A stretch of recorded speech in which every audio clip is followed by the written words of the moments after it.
Little Miss Contrary. Little Miss Contrary always did the opposite of what you would think she would do. For instance, if you asked her to switch on the television, she would switch on the light. For example, if you asked her the time, she would tell you the date. And she always said the opposite of what she really meant. Mind you, it wasn't exactly her fault. It was probably because she lived in a place called Muddleland, where everything is so mixed up and muddled you don't know whether you're coming or going and coming, as they say in Muddleland. It's a very strange place indeed. The worms don't live in holes in Muddleland. They live in trees, and the birds live in holes. And if you want a loaf of bread, you don't go to the baker's, you go to the butcher's. The baker sells bananas. One morning, little Miss Contrary was having breakfast, roast beef and Yorkshire pudding. There was a knock at the door. Little Miss Contrary didn't hear it at first because it was more of a tap than a knock. Tap, tap, tap. But she did hear it eventually and went to see who it was. She opened the door. "Hello," said the little voice. Little Miss Contrary looked down and down again, and there stood Mr. Small. He raised his hat. "Hello," he said again. "Goodbye," smiled little Miss Contrary. Mr. Small looked puzzled, as well he might. "I wonder if you can help me," he asked.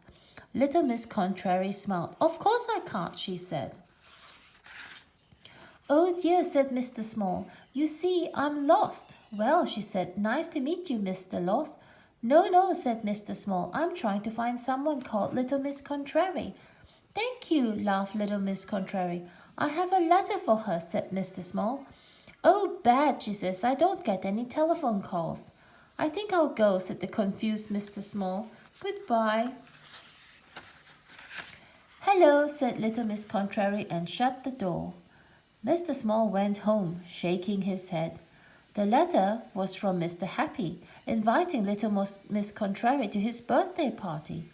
Mr. Happy had never met little Miss Contrary, but he had heard about her and thought it would be nice to have her at his party. The invitation was for 3 o'clock on Tuesday, the 14th of March.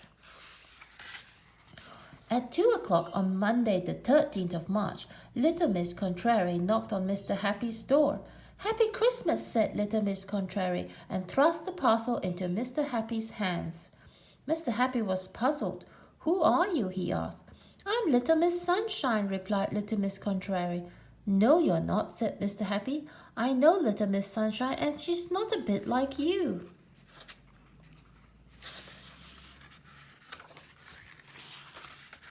Then he stopped and thought.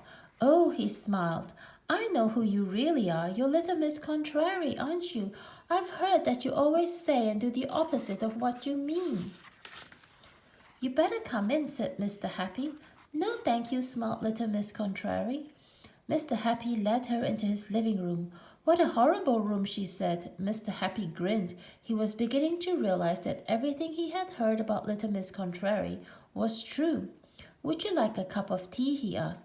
"I can't think of anything I like less," said little Miss Contrary. Mr. Happy grinned again and went to put the kettle on. After his tea, Mr. Happy took little Miss Contrary to meet some of his friends. He had to explain to them all that what she was saying was the exact opposite of what she really meant. "Aren't you thin?" she said to Mr. Greedy. "You have very short arms," she said to Mr. Tickle.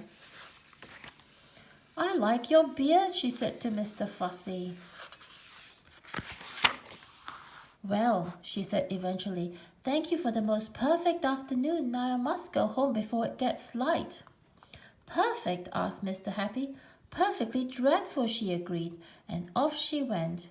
"I say," chuckled Mr. Greedy to Mr. Happy, "you do know some funny people." "You can say that again," laughed Mr. Happy. "You do know some funny people," said Mr. Greedy.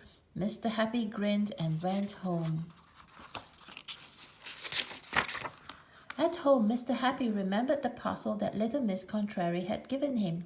It must be a birthday present, he said, and he hurried to where he had left the parcel and unwrapped it. Inside was indeed a present and a card. He opened the birthday card first. Inside it said, "Many miserable returns of the day, and would you like to know what the present was?" A pair of socks. Well, not quite a pair of socks. One sock was white and the other sock was black. And as little Miss Contrary would say, that is the beginning of the story. The end. Or is it the beginning?